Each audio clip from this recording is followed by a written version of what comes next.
انت عمرك ما هتخسي حتى لو اتنططت على رجلك كده. ففكك بقى من الاكل الهيلسي والفلوس اللي بتدفعها عند دكاتره التخسيس، لانك مش هتخسي ابدا طول ما انت او انت عندكم مشكله في الشغل او في البيت، او عندك خناقات مستمره مع خطيبك او حتى جوزك.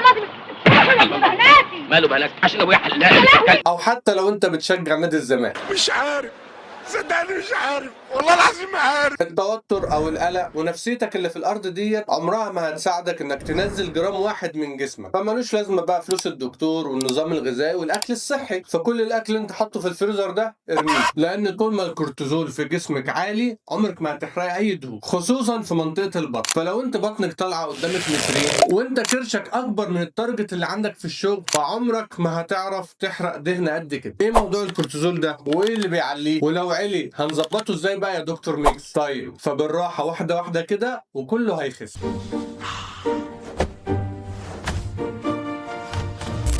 في البداية كده وقبل أي حاجة، وقبل ما تقرري إنك تمشي على نظام غذائي معين وتبدأي دايت أيا كان شكله عامل إزاي، لازم تعملي تشيك أب نفسي على حالتك النفسية، سواء بقى الضغط العصبي، الاكتئاب، التوتر، أو حتى لو كنت بتعاني من أي اضطرابات نفسية، لأن وجود الحاجات دي عمرها ما هتخليك تخسي جرام واحد، لأن ببساطة الكورتيزول ده من الحاجات اللي بتخليكي تحوشي دهون في جسمك، وكمان زيادته بيخلي العضلات تتكسر، خصوصا لما تحس بتوتر أو اكتئاب أو قلق. ساعتها بيبقى منسوب الكورتيزول في جسمك عالي، فبالتالي الدهون بتتخزن في جسمك بشكل اسرع وحرقها بيكون شبه مستحيل، وتقلب الشهيه بيخلي الحوافز في جسمك تقل. فلو كمان بتحاولي تنزلي الجيم وتلعبي شويه رياضه، ده بيكون شيء صعب جدا وما بتقدريش تكملي فيه. وهنا بقى الدايت بيتحول من خطه لتنظيم الاكل لمعركه انتوا لازم لازم لازم تكسبوها. يعني ببساطه لو دخلتي اي دايت وانت عندك ضغط نفسي او انت مضغوط في شغلك، جسمك مش هيكمل الدايت ده لوحده، لان نفسيتك مش ثابته، والدافع اللي انت بتعمل عشانه الدايت ده هيطير مع الوقت. طب اسلم لي بقى على الفلوس اللي انت صرفتها عند دكاتره التخسيس. راحت فلوسك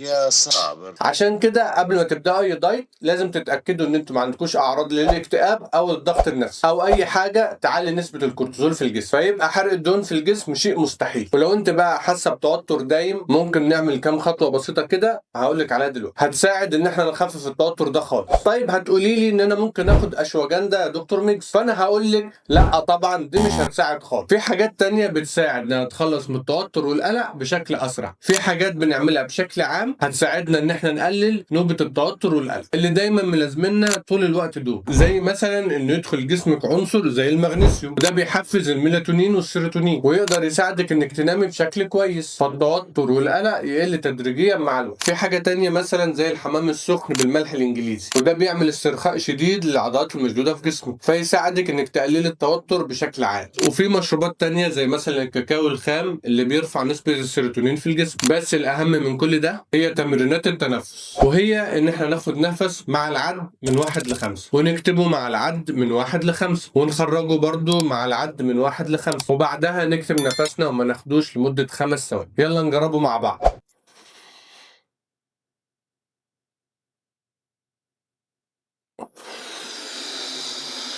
هموت يا ناس. معلش انا نفسي على قد شويه. التمرين ده بقى لما ننفذه كل يوم خصوصا قبل النوم هيساعد جدا ان احنا نتخلص من التوتر، وهو حل فعال جدا للتخلص من التوتر والقلق والبانيك اتاكس، ودي حاجات بتجيلنا بشكل سريع قوي خصوصا مع دوشه العيال والكلمتين اللي انت هتسمعهم من مديرك على التارجت اللي انت اتاخرت فيها بيه. اما الرياضه بشكل عام بتفرز هرمون السعاده زي الاندروفين، وده بيحسن المزاج وبيديك هدوء وبيحسن الرغبه في الاكل. وبالمناسبه الحرمان من الاكل مش هيخسسكم، انتوا اصلا مش هتخسوا الا لما تاكلوا. موضوع الرياضه ده مهم بس مش لازم كل يوم، ومش لازم ساعه على بعضيها، ومش لازم تروح الجيم. مفيش داعي، يلا يا عم. ممكن تكون شويه تمشيه او شويه يوجا، او ممكن تشغلي شويه اغاني وترقص عليها مع نفسك في البيت، يعني 3 4 مرات في الاسبوع هيقلل جدا من التوتر. عشان كده قبل ما تبداي اي جلسه تغذيه مع دكتور تخسيس لازم تطمني الاول على حالتك النفسيه، لان الاستقرار النفسي هو الحل الوحيد عشان نحرق دهون بدل ما انتوا بتحرقوا فلوسكم وترموها في الارض. وانا عامه مستني اسئلتكم في الكومنتات، هجاوب عليها ايا كانت الاسئله دي ايه. وما تنسوش كمان نعمل لايك وشير للفيديو عشان كلنا نخس.